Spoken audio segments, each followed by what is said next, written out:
We're aware that Shep and I have known each other from our days in college together.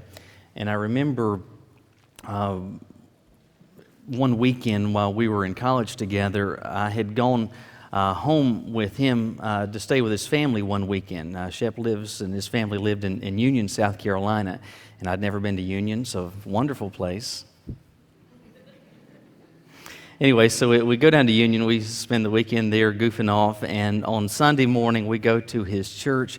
After the service is over, we go where they always go for lunch after church, which is to his grandmother's house.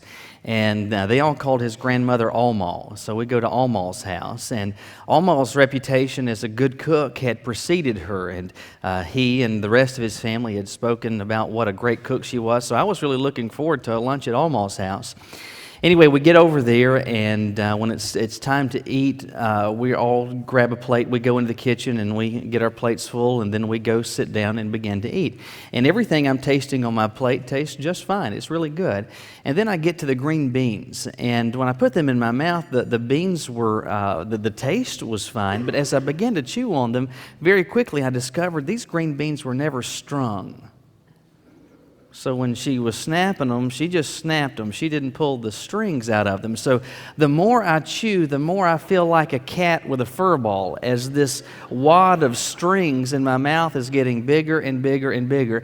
And I just could not swallow this. I just could not get it down. So as discreetly as I can, I get my napkin and I spit this wad of strings out and do my best to kind of scatter the beans throughout my plate so it's not evident that I'm not eating her green beans.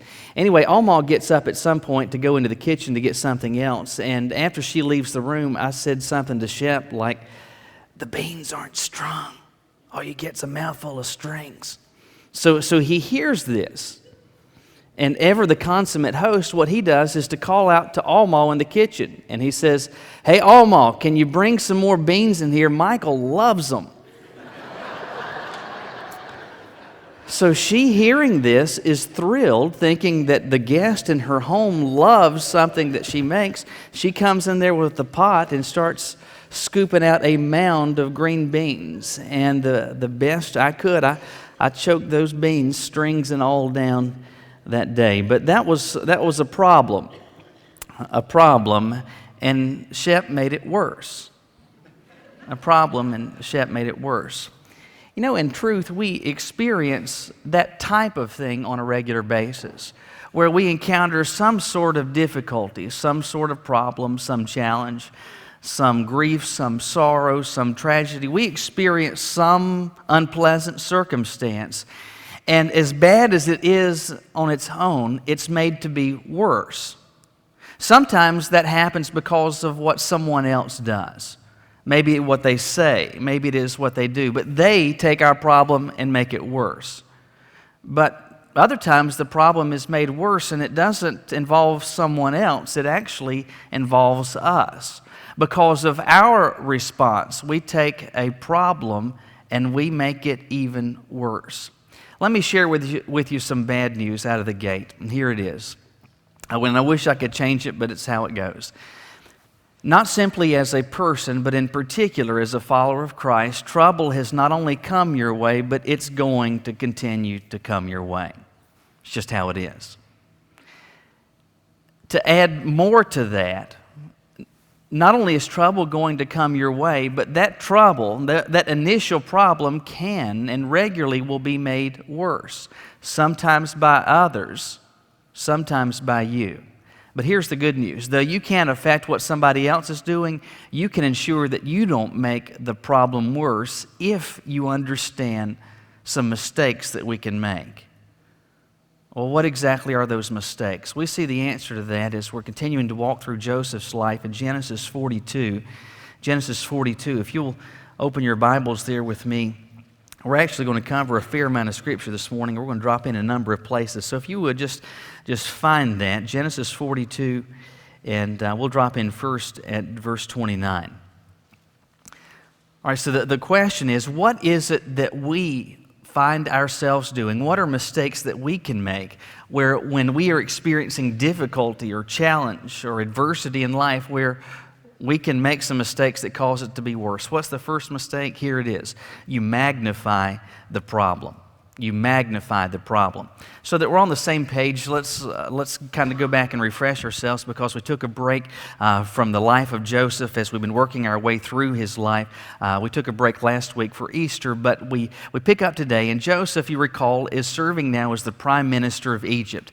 In the entire nation, the only person that does not answer to him is Pharaoh himself. And you recall that he's led the nation during 7 years of abundance and plenty to save and to store the excess, so that now 7 years of famine have begun, and the nation is able to survive. People aren't starving. There's sufficient grains, sufficient supplies that have been stored. So that's great. You recall also that the famine did not merely affect Egypt, it also affected the surrounding nations. And so back at home, his father Jacob and his brothers are there, and the rain has stopped, the famine has begun, and they run out of food. They hear that Egypt has food, and so Jacob sends almost all of his sons. He sends all of the boys that are there at the home, with the exception of Benjamin. He keeps Benjamin back with him. He sends the rest of them to Egypt to buy some grain so that they won't starve. And you recall last time when we left Joseph that his brothers have shown up, and they don't recognize him. I mean, after all, it's been years, maybe 20 years now since they've seen him. He's all grown up, but he's dressed in the robes of royalty as the prime minister of Egypt. They just don't recognize him. And though that's the case, he knows exactly who they are. And why Joseph does this, I don't know, but he accuses them of being spies. He knows that they're not, but he says, you're here to discover our weaknesses as a country and to disclose that to our enemies. And they say, oh, no. We're here and we're all brothers. We're just here to get some food like everybody else. And so Joseph says, I don't know about that. You need to prove this to me. And they said, well, yeah, we're all brothers. We're all here except for our youngest. He's back at home with our father. And so what Joseph told them was, all right, to ensure the fact that you were telling the truth, I'm going to keep one of you. Simeon, you're going to be tossed into jail, and you're going to remain in prison until your brothers go back home, get Benjamin, and then they come back. And then at that point, that'll prove the fact that you're being honest to me. Again, they don't know that it's Joseph. But anyway, that's the plan. All right, so Joseph's brothers leave Simeon in jail, and they head back home. But as they're heading out of Egypt, they take sacks of grain that they have purchased back home. And you recall that Joseph had the money that they had given for these sacks of grain. Unbeknownst to the brothers, he had it put back into one of those sacks. And so as they're traveling back home, they open one of the sacks of grain to get some out to prepare a meal, and they discover the money we paid has been returned to us. And they accused us of spies. Now they're going to accuse us of stealing. This is just terrible. So with all that as backdrop, you get to verse 29 of chapter 42. And so they've arrived back home, and it says they went to Jacob their father in the land of Canaan and told him all that had happened to them. And so they unfold the entire story, and they say, listen, we got there, he accused us of being spies, we said that we're not, and long story short, Daddy, he demanded that Simeon be tossed into jail and that we come back to get Benjamin and then hightail it back to Egypt so that Simeon can be freed and that our names can be cleared. So hearing all of this, it's not great news, is it? The free grain, that was kind of nice. They had paid for it and get the grain, but then they get the money back, so that's kind of nice. But imagine being a father and being told, oh, by the way, one of your sons is not simply in jail, but he's in a prison in a foreign country. And what he's experiencing and how long he may be there, all of that is completely up for grabs. Imagine hearing that as a father. This is bad news. Jacob is now confronted with some unpleasant circumstances. He is facing trouble. You and I may not experience the same thing, but we do experience trouble, and we find it staring us face to face. Now, though he is hearing some bad news, everything is not entirely negative. It's not. Because the truth is, if they have been accused of being spies, the prime minister very easily could have had them summarily executed, but they're alive. And they brought back grain, that's good. And what they're told is that they just show back with Benjamin, then Simeon will be released and all will be well. It's not all bad news, but what does Jacob do? Well, he doesn't focus. He doesn't seem to see any of that. How does he respond? You see his response in verse 36. He says to his sons, he says, "You have bereaved me. Joseph is no more." He's operating under the assumption that Joseph is dead. He's not been heard from for 20 years now. He says, "Joseph is no more," and he says, "Simeon is no more." He's saying Simeon is dead. Is Simeon dead? No. He's in jail. Did the brothers say he was dead? No. They said he's in jail. But how does Jacob respond? He says, "Joseph is dead, Simeon is dead, and now you want to take Benjamin, my baby, the youngest? All these things are against me." Well, what's he doing? He's taking a real problem, and I don't mean to minimize this at all. This is lousy news. This is staring face first, looking trouble into the eyes. That's unpleasant, but what does Jacob do? He takes a real problem and makes it worse by doing what? Magnifying it. He attributes and uses his imagination to describe things that are not, in fact, accurate. Simeon is not dead. They're not going to kill Benjamin. Nobody has said anything about killing Benjamin. All these things are not against him. And so here you've got this man experiencing what we do, which is trouble, and he does what too many times we mistakenly do, and that's to make it worse by magnifying the problem. Back a couple of weeks ago, we had some trees cleared in our backyard. And not only were the trees taken out, but the stumps were removed and all that area was graded. It was a pretty big area. And with all of this plowed ground that's smooth, and I need to get some grass sown before summer begins. So I go to the store, I buy some grass seed, I get some fertilizer, I get some lime. I put all that stuff out, but I need to make sure it doesn't get all washed away in the first rainstorm, so I get 16 bales of wheat straw to scatter out to cover the ground. So I believe it was last Friday I was out spreading that. And Nathan and Andrew were outside. As I begin this, I say, "Hey guys, come over here and help me spread this straw."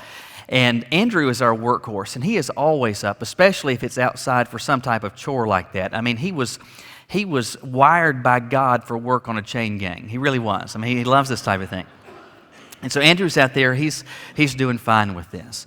Nathan, though, he begins to spread, but he's spreading a lot more wine than he is wheat straw. And all of a sudden, he's talking, "My foot hurts." And then he says, "My leg hurts." All this stuff is getting all in my mouth because the wind's blowing. It's just wine, wine, wine, wine, wine. And he keeps talking about his leg hurting. And I said, "Nathan, you're just going to be fine just to help me spread this straw." Okay. And so at that point, I hear him begin to mumble to himself, to talk to himself. And this is what he says: "Spreading this straw, and my leg hurts. I've got leg cancer, and nobody cares."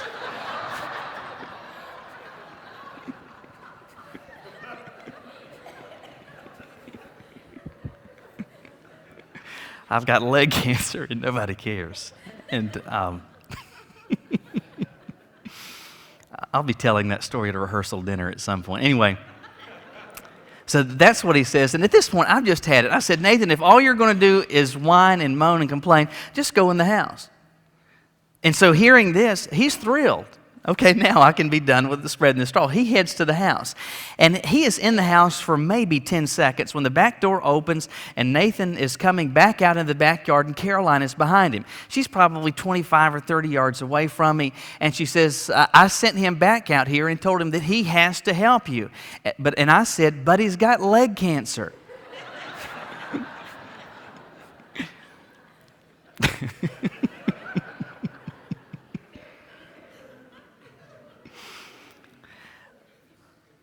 Not only then, but even to this very moment, we continue to get our chuckles out of that. But in truth, as a 9-year-old, Nathan did what so many times we do, didn't he?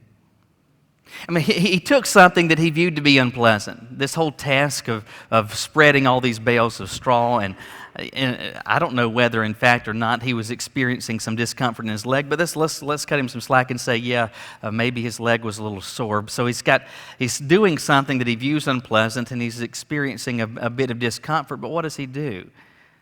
Here I am, I'm out here in the baking sun, it's so hot, the wind's blowing, it's getting in my nose and my eyes and my ears. My leg is hurting, it's got to be leg cancer, nobody cares. And so he's taking what on its own is an unpleasant circumstance, and what's he doing? He's magnifying it and making a problem much, much bigger. 9-year-olds do that. 39-year-olds do that. 89-year-olds do that. What I'm saying is it doesn't have to be that way. In fact, in particular, as a follower of Christ, it ought not be that way. Again, like I said earlier, you and I, not simply as people, but in particular as followers of Christ, trouble is going to come for us. There are going to be adverse circumstances. There are going to be painful challenges that we experience. And those problems are going to be sufficient on their own. They don't need any help to be made bigger, but oftentimes we do. We take a problem that's uncomfortable and we make it very painful. We take a challenge that's significant in its own right, and then we make it a Mount Everest because we magnify the problem. That's the first mistake we can make. But there's a second mistake that we can make, and that's this: to refuse to act. You can take a regular, ordinary problem and make it worse, not only by magnifying it, but refusing to act.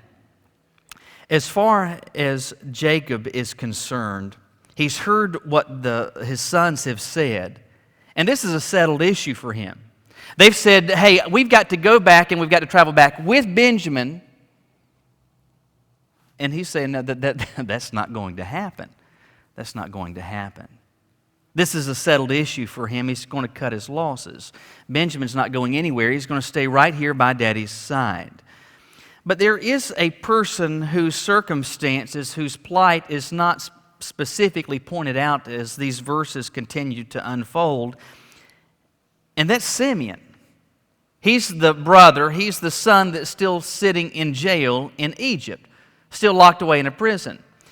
Now, when he was first placed into that jail cell, I feel confident he was operating under the premise, I'm going to be here for at least a couple of weeks, because it's going to take my brothers that long to get all the way back to Canaan, to get Benjamin, and then travel all the way back. So let's say, it took us about 5 or 6 days to get here. 2 weeks, within 2 weeks, I should be out of here. All right, so day 1 passes, day 7 passes. That's kind of expected.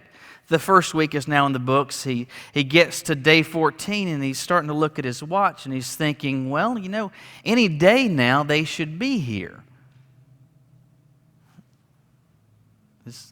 Looking out the windows, no, that's not them. Another day passes, another day, another week passes, and he's still sitting in jail. Where are they? What is taking so long? What seems to be the problem? So you've got Simeon sitting in jail asking all of these questions, but back at home, what's going on? How was Jacob responding to this challenge? How was it that he was dealing with this problem? Well, he wasn't doing anything.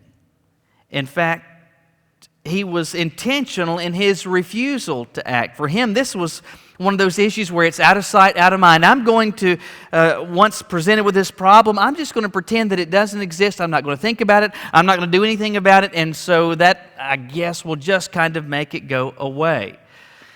Well, verse 1 of chapter 43 tells us the famine was severe in the land. So this drought is continuing to go on. And because of that, Jacob and his sons aren't able to gather any more food. And the grain that they have brought, and we don't know exactly how much it was. Let's assume it was 10 large sacks of grain. Well, in a matter of time, they have gone through that. Now, I don't know how long it takes to go through a sack of grain, much less 10, but let's say it takes a couple of months. I think that's kind of reasonable. A couple of months have passed, and Simeon's sitting in jail. Where are they? They should have been back by now. I wonder if something happened. Why in the world am I still here? What exactly is going on? And what was going on back at home? Nothing. Absolutely nothing was going on. And since the famine was continuing to go on, we're told in verse 2 of chapter 43, when they had eaten up the grain which they had brought from Egypt, that Jacob said to the sons, "Go back and buy us a little food."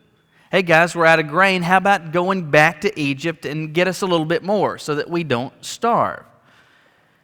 Well, and they began to respond to him. Verse 3 says that Judah said that the man solemnly warned us, saying, "You shall not see my face unless your brother's with you." Daddy, we cannot go back.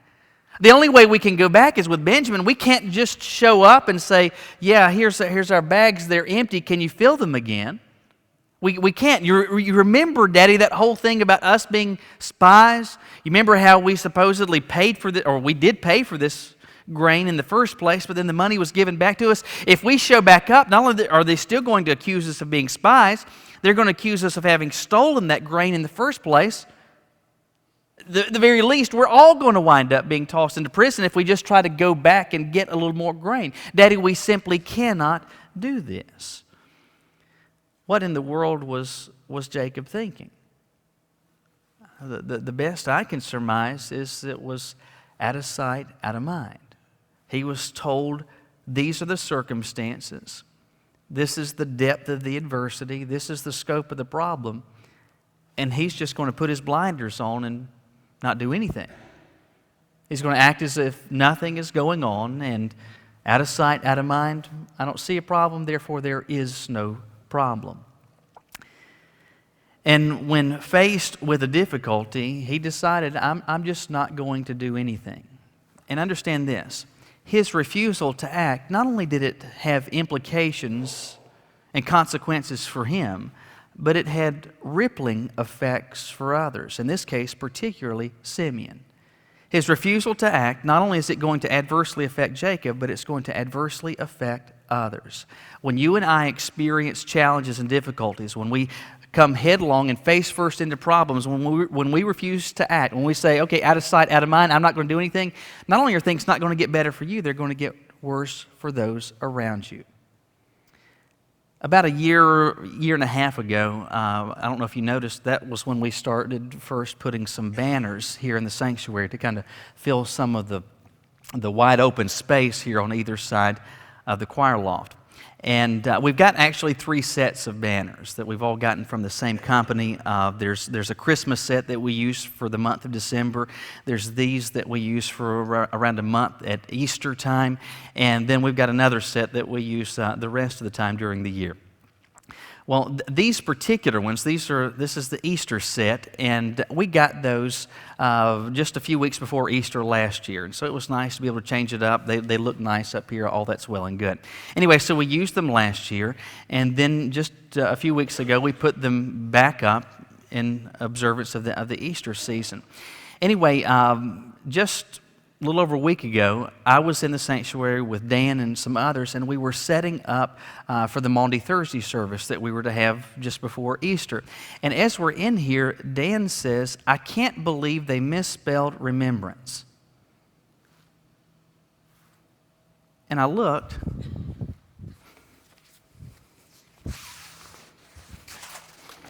and this is what was up there. In remembrance. I don't know if you're aware or not, that's not a word.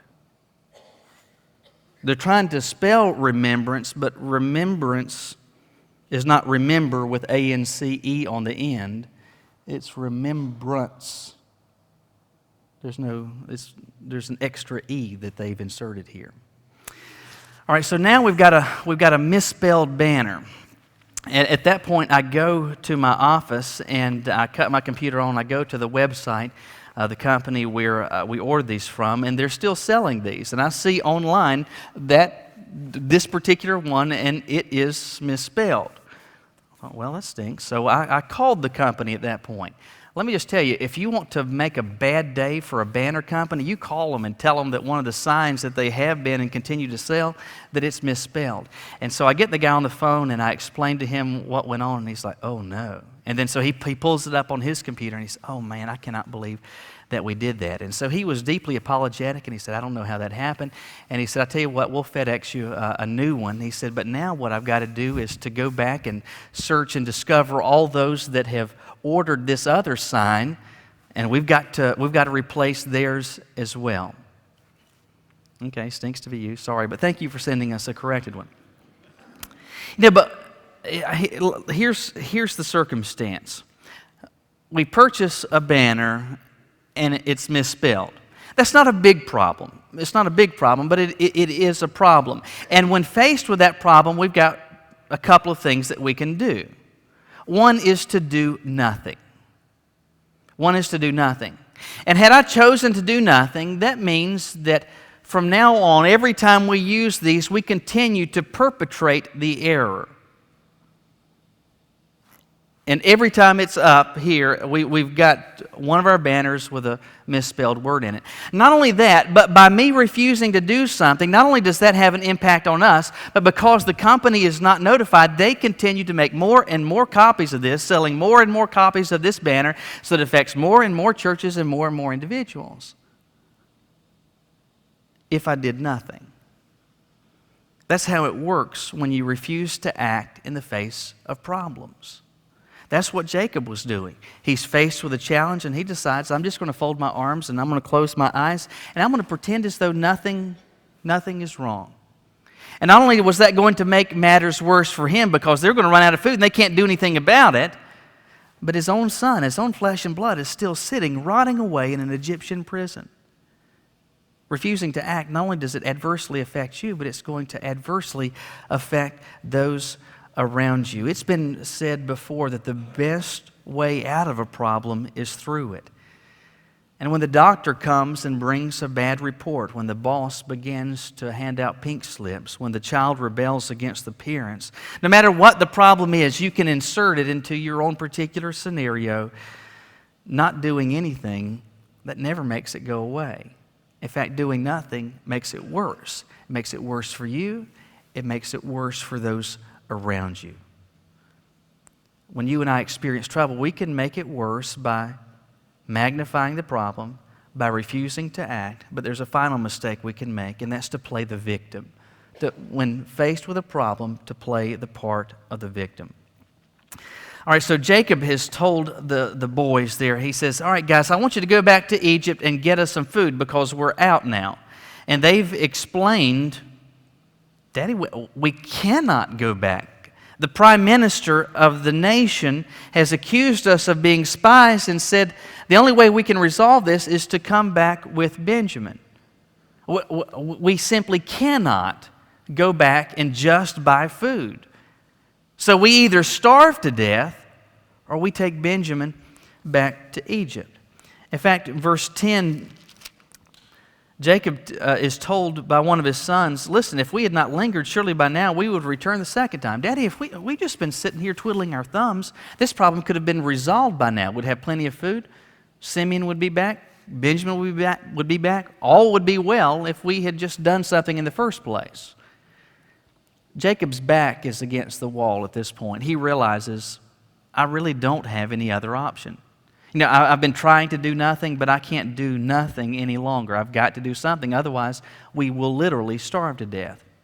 So reluctantly, he sends his sons, including Benjamin, back to Egypt. As he does so, he gives them some instructions. Verse 11, he tells them, take some of the best fruits of the land in your vessels, carry them down as a present for the man.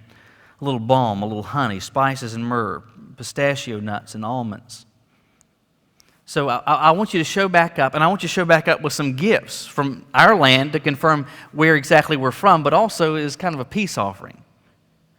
Beyond that, in verse 12, he says, take double the money in your hand. So the money that was returned to us, accidentally or otherwise, for the grain we first got, take double the money back. So if it was 100 in the first place, he says, I want you to take back 200. Verse 13, take your brother also, arise and go back to the man. All right, guys, get ready to go. And this is what he says in verse 14. This is significant. He says, and may God Almighty give you mercy before the man, that he may release your brother and Benjamin. Here we go. That's Jacob. That's our patriarch of the Old Testament. This is somebody that finally is starting to talk like somebody that has a walk with God. Guys, you're heading out. My prayer is for you that God will bless you. He'll watch out for you. God's going to take care of this. It's all going to work out. We're putting our faith, we're putting our trust, we're putting our confidence in God. There's our patriarch talking like a patriarch for the first time. It sounds so good. Unfortunately, that's not the end of Jacob's sentence. Notice how it ends, verse 14. If I am bereaved, I am bereaved. So his sons are getting ready to leave, and he's commissioning them. He's sending them out. And the last words they could have heard their father say as they left was an expression of confidence and trust and reliance on God. That was the last thing they could have heard. That was the last thing they should have heard. But what did they hear? If I'm bereaved, I'm bereaved. What's the last thing they hear from their father? What's the final parting shot? A woe is me. Woe is me. Isn't it interesting how Jacob isn't concerned about anything or anyone other than himself? Doesn't care about Simeon rotting away in jail. Doesn't seem to be concerned necessarily per se about the plight of his other sons, except and only insofar as that has an impact on him in terms of the sorrow he would face if something were to happen to them. Everything is revolving around him. The last thing that the boys could have heard was this expression of confidence and trust and dependence on God, but that's not what they heard. What they heard was a man who, when faced with problems, made them worse. Not only because he magnified them, not only because he refused to act, but because he played the victim, assumed the role of a martyr. If I'm bereaved, I'm bereaved. For Jacob, everything was about him. He was the lone victim in his mind. He was the lone object of all of this pain.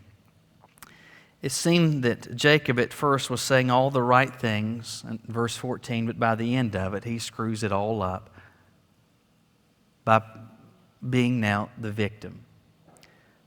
Chuck Swindoll says this: every day we encounter countless golden opportunities, brilliantly disguised as insurmountable problems. Every problem is an opportunity to prove God's power. Take that back to verse 14. As Jacob starts the sentence, this is a brilliant opportunity to prove and demonstrate God's power, putting our trust, our confidence in Him. But he doesn't stop there. He makes everything about Him. If I'm bereaved, I'm bereaved. When trouble comes knocking, do you find yourself doing what Jacob did? Do you magnify the problem? Do you make it bigger than it really is? Do you decide, you know what, I'm just going to put my head in the sand and pretend as though it's not here and maybe it'll go away? And then when you can't do that, do you make everything about you and play the part of the victim? C.S. Lewis was once asked a question that's been asked so many times before. That is, why is it that God's people experience such loss? Why is it that God's people experience such pain? C.S. Lewis's response was simple. He said, why not? They're the only ones who can take it. Why not? They're the only ones who can take it. Listen, that's how it should be. That's how it can be. That's how it ought to be. Listen, you might be going through your own personal fiery furnace, sitting on what feels like your own personal griddle.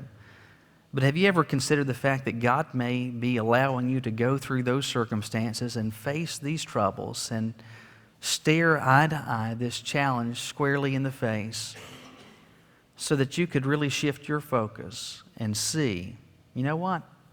it's really not all about me. It's not all about me. And this is an opportunity for God to show just how great He is. That's how problems as a follower of Christ can be dealt with, should be dealt with, ought to be dealt with. Trouble's going to come your way. It has already, and it's going to continue to do that. My question is for you this morning, though, are you making it worse? Are you magnifying the problem? Are you refusing to act? Are you playing the victim? Or are you squarely facing these trials and this adversity with a confidence in God, saying, this is an opportunity, God, for you to demonstrate your power in my life and in my circumstances? Won't you bow your heads with me?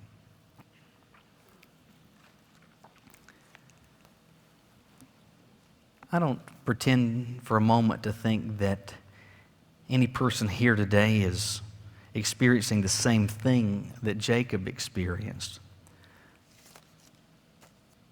But we do experience the same type of thing. And that is, we're told bad news. We're confronted with real problems.